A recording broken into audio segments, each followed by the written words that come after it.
So இதுதான் நம்ம ஓட்ட போகிற வண்டி குடுங்கோ.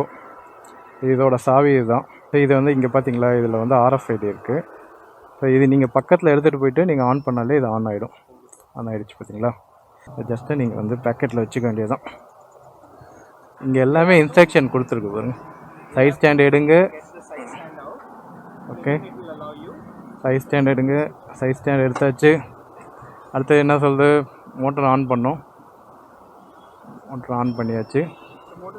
ஓகே, இப்போ நியூட்ரல் நம்ம போட்டாச்சு. ஈகோ மோடில் பாருங்கள், ஜென்டலாக ஸ்டார்ட் ஆகுது. ஸோ சிம்பிள் தான். உங்களுக்கு நீங்கள் கிளச்சை பிடிச்சிக்கிட்டே இருக்கணும், என்னங்க எலக்ட்ரிக் வெஹிக்கிளில் ஈஸியாக இருக்கிறது இந்த கிளச்சில் சிஸ்டம் தான் அப்படின்னு நீங்கள் சொல்லுவீங்க. ஜஸ்ட்டு நீங்கள் அதாவது அந்த கியரை சேஞ்ச் பண்ணுறதுக்கு மட்டும்தான். ஓகே, ஸோ ஒன்ஸ் நீங்கள் கியரை சேஞ்ச் பண்ணிவிட்டு நீங்கள் வந்து கிளச்சை பிடிக்கணும்னு அவசியமே இல்லை. இப்போ பாருங்கள், நான் வண்டியை வந்து ஃபுல்லாகவே விட்டேன்னா நான் எதுவுமே பண்ணல. இப்போ வண்டியை வந்து ஆட்டோமேட்டிக்காக ஸ்லோ ஆனாச்சுன்னா ஸ்டால் ஆகும்ல, அது இப்போ ஆகாது. நான் இப்போ பிரேக் போட்டு நின்னா கூட வண்டி ஸ்டால் ஆகலை பார்த்தீங்களா. ஸோ அது இதோட பெனிஃபிட். ஸோ எலக்ட்ரிக் வெஹிக்கிளோட பெனிஃபிட் வந்து இருக்குது. இப்போ ஃபஸ்ட்டு கியர்லேயே பார்த்தீங்கன்னா ஈகோ வித் ஃபஸ்ட்டு கியரு, அதுலேயே ஆக்சுவலாக ஒரு 26 வரைக்கும் போகுது. இப்போ செகண்ட் கியரில் போகிறோம். நான் இத்தனைக்கும் ஈகோ மோடில் தான் மட்டும்தான் இருக்கேன். நான் அடுத்த மோடுக்கே போகல. அதில் வந்து எனக்கு 40 வரைக்கும் போகுது. Second gear ego.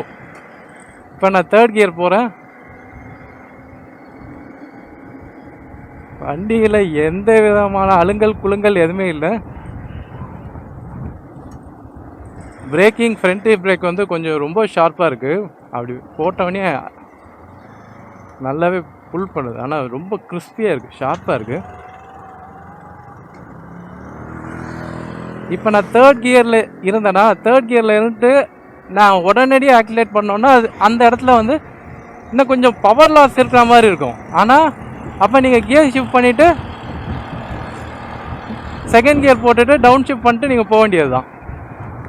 ஓகேவா. இப்போ நான் வந்து தேர்ட் கியரில் இருக்கேன். தேர்ட் கியரில் எனக்கு மோஸ்ட் ஒரு 50 கொடுக்குன்னு நினைக்கிறேன், பார்ப்போம்.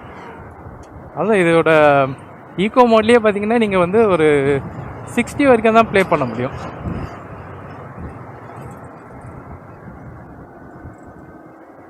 இப்போ நான் செகண்ட் கியர் போகிறேன், புரிஞ்சுங்களா. இப்போ நான் ஸ்லோ ஸ்பீடில் இருக்கேன், 20-24 km/h தான் ஸ்பீடே நான் யூஸ் பண்ணுறேன். அப்படின்னும் போது நான் செகண்ட் கியர் போட்டு அப்படி எடுத்தேன்னா வண்டி வந்து ஜம்முன்னு போகும். இப்போ நான் 30 போயிட்டேன்னா, இப்போ நான் தேர்ட் கியர் போட்டேன்னா எனக்கு ஒரு 40, 45, 50, அதான் 50 வரைக்கும் போகுது. 50 வரைக்கும் போகிறதுக்கே அந்த ஸ்பீட் பில்டப் பண்ணுறது பாருங்கள். ஸ்பீடு வந்து நான் ஃபுல் த்ராட்டில் முறுக்கணுன்னா எனக்கு வந்து ஒரு 50 வரைக்கும் கொடுக்குது. நம்ம வந்து இது உள்ளே போவோம்.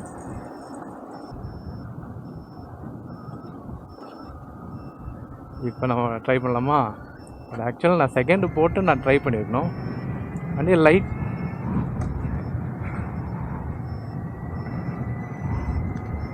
என்ன கியரில் இருக்கேன், தேர்ட் கியரில் இருக்கேன். ஃபோர்த்து கியர் வந்துட்டேன்னா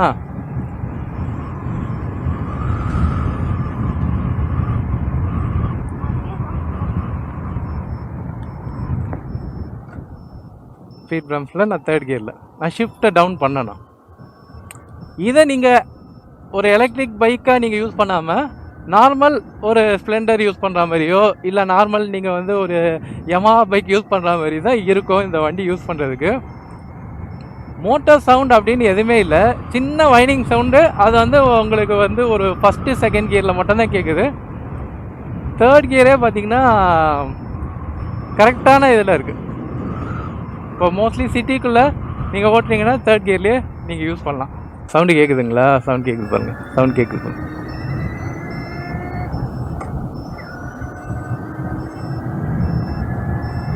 இப்போ ஈகோ மோடோட அதிகபட்ச ஸ்பீடு 60. நம்ம அடுத்தது என்ன பண்ண போகிறோம், வண்டியை சிட்டி மோடுக்கு மாற்ற போகிறோம். சிட்டி மோடுக்கு மாற்றியாச்சு. இங்கே பாருங்கள், சிட்டி மோடு மாற்றியாச்சு. இப்போ சிட்டி மோடில் நான் ஃபஸ்ட்டு கியர்லேருந்து போவோம். இப்போ இதை முறுக்குவோமா? பிடிச்சிக்கோடா. ஸோ இப்போ இதோட டார்க் வந்து நல்லா பில்டப் ஆகிடுச்சு. பிடிச்சோன்னா 30 கிலோமீட்டர் ஸ்பீடு வந்து ஈஸியாக தொட்டுடுச்சு. இப்போ நம்ம செகண்ட் கியர் போயிடுவோம். பிடிச்சிக்கோ. இப்போ பாருங்க செகண்ட் கியர் எப்படி அசால்ட்டாக 50 ரீச் பண்ணிட்டான் பாருங்க.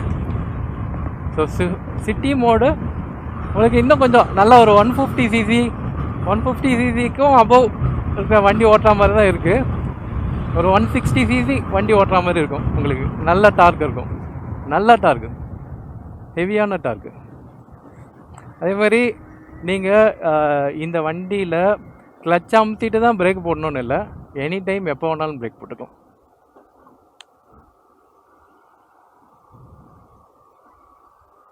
ஈஸியாக இருக்குது மேன்யூர் பண்ணுறதுக்கு.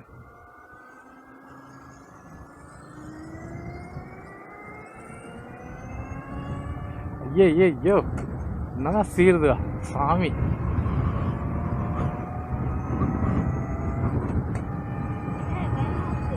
இதில் வந்து நம்ம 70 டச் பண்ணிடலாம். அதான் 70க்கு மேலேயே போகுது. 75 ரீச் ஆகுது.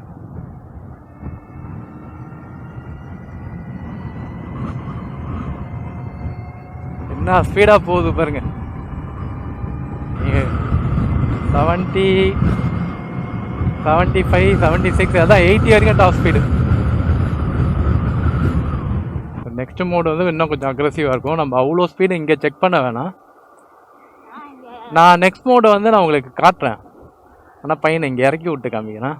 சரி, இந்த வண்டி நான் ஃபஸ்ட்டு கியரில் மட்டும்தான் இல்லை, செகண்ட் கியர்லையும் நான் வச்சு வண்டி எடுக்கலாம். ஃபஸ்ட்டு கியரில் மட்டும்தான் வச்சு எடுக்கணும்னு அவசியம் கிடையாதுன்னு சொன்னான். ஸ்போர்ட்ஸ் மோடில் செகண்ட் கியரு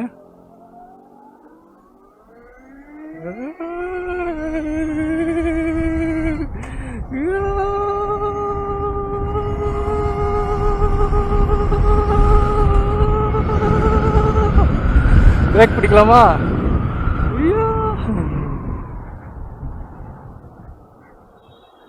அப்படியே வச்சுட்டேன். நான் 4th கியர்லேயே இருக்கேன். வண்டி ஸ்டாலாகவே இல்லை. இன்னும் நான் 4th கியர்லேயே வச்சு ஏற்றுறேன். ஆனால் என்ன வண்டி ஸ்லோவாக ரெஸ்பாண்ட் ஆகும் பாருங்க, ஸ்லோவாக. இது என்ன 3rd கியர் போட்டோன்னா இன்னும் ஸ்பீட் ஆகும்.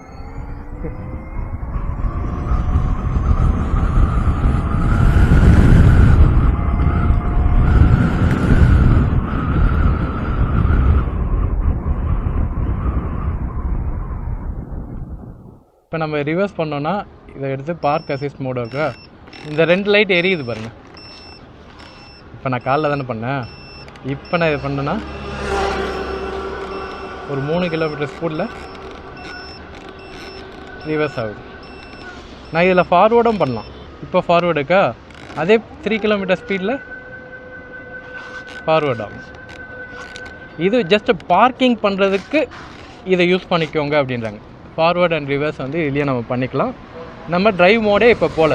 இப்போ இதை ஸ்லைட் டவுன் பண்ணோம் அப்படின்னா நம்ம வந்து ட்ரைவ் மோடில் இருக்கோம். சரியா? இப்போ இதில் நான் வந்து செகண்ட் கியர் போட்டுக்கிறேன்.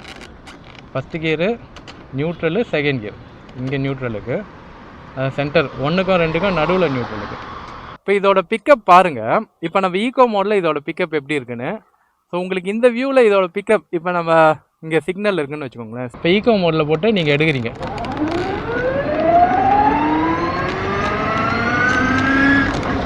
இப்போ அடுத்த மோடு வந்து சிட்டி மோட்.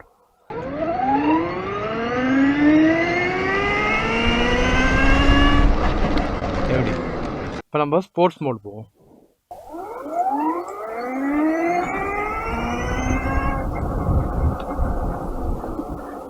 ஸோ வண்டியை வந்து நான் சாய்ச்சி பார்க்குறேன் எப்படி இருக்குன்னு. வண்டி சரியான வெயிட்டுங்க. உங்களுக்கு வெயிட் எல்லாமே இங்கே ஆட் ஆகிருக்கு. ஏன்னா இங்கே தான் மோட்டர் இருக்குது, மோட்டர் இங்கே இருக்குது, பேட்ரி இங்கே இருக்குது. ஸோ டோட்டல் வெயிட்டுமே இங்கே தான் இருக்குது.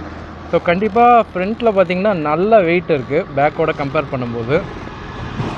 பட் நீங்கள் இப்படி சென்டராக வச்சுருக்கீங்க, ஓரளவுக்கு க்ளீன் ஆங்கிள் மெயின்டைன் பண்ணுறீங்கன்னா உங்களுக்கு ஈஸியாக தான் இருக்குது, அவ்வளோ இல்லை.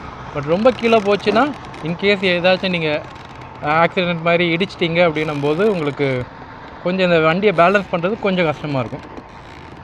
மிச்சபடி ஓகே தான். அண்டு ஸ்டியரிங் கூட பார்த்திங்கன்னா ஷார்ட் ஸ்டியரிங் அளவு தான் இருக்குது. இப்படி ஓட்டுற மாதிரி தான் இருக்குது. உங்களுக்கு அப்ரைட் பொசிஷனில் கொஞ்சம் டவுன்வர்ட்ஸில் இப்படி போகிற மாதிரி தான் இருக்கும். மேட்டர் எலக்ட்ரிக் பைக்கு இப்போ டெஸ்ட் ட்ரைவ் ஓட்டி பார்த்தாச்சு.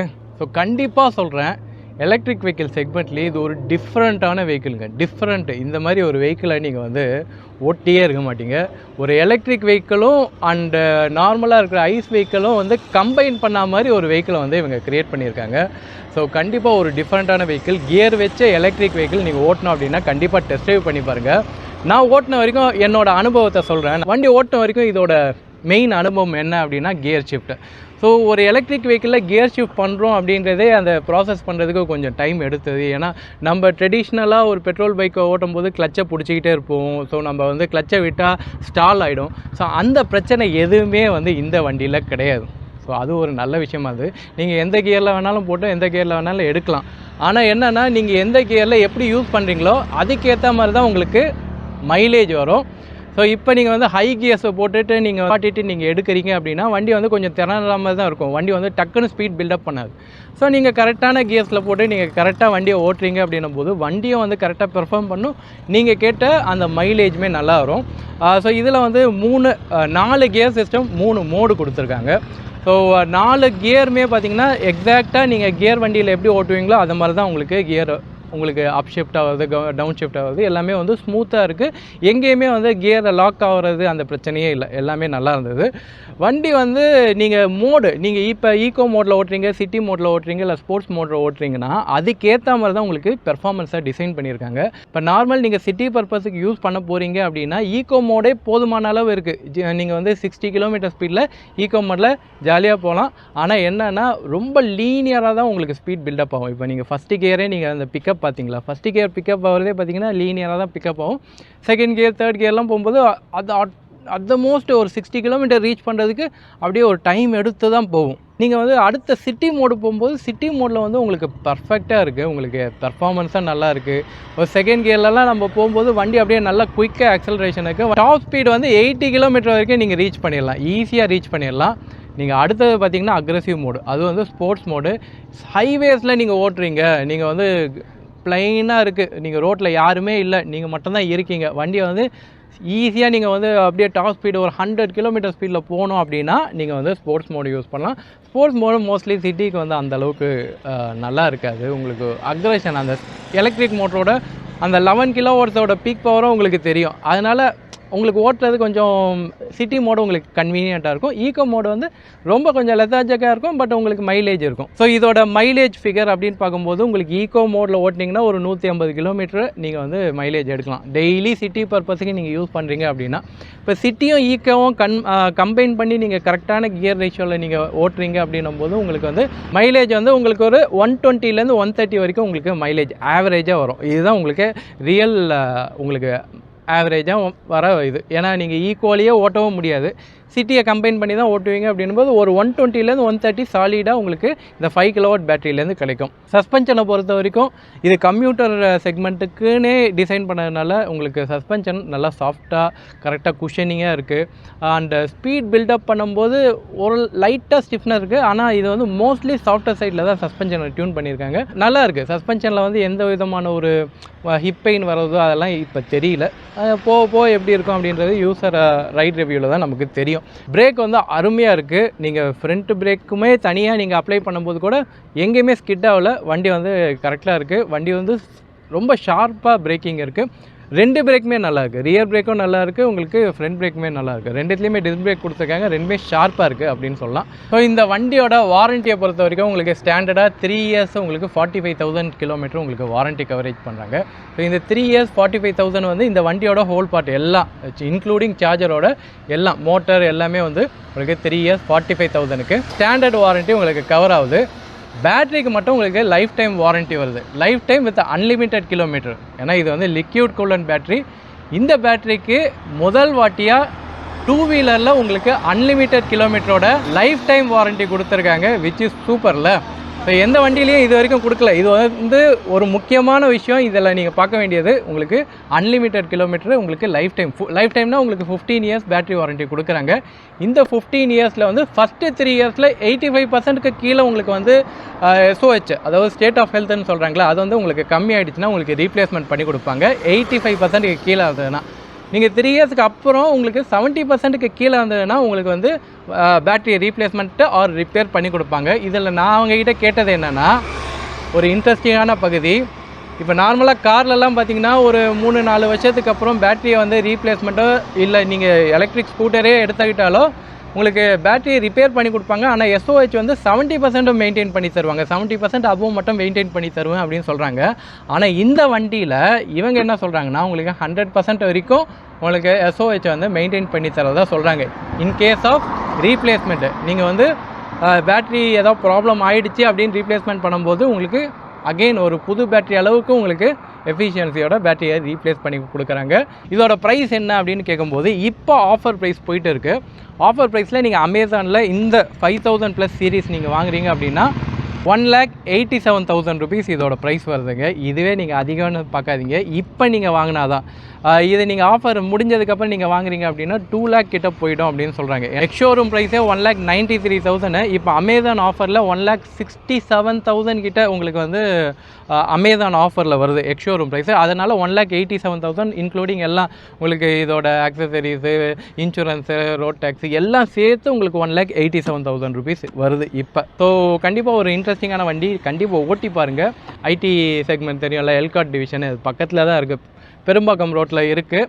ஸோ இங்கே வந்து நீங்கள் டெஸ்ட் ட்ரைவ் பண்ணி பாருங்கள். ஐ ஹோப் இந்த வீடியோ வந்து இன்ட்ரெஸ்டிங்காக இருந்திருக்கும் அப்படின்னு நான் நம்புகிறேன். See you on next video. Until then, bye bye from Divakar. Bye bye.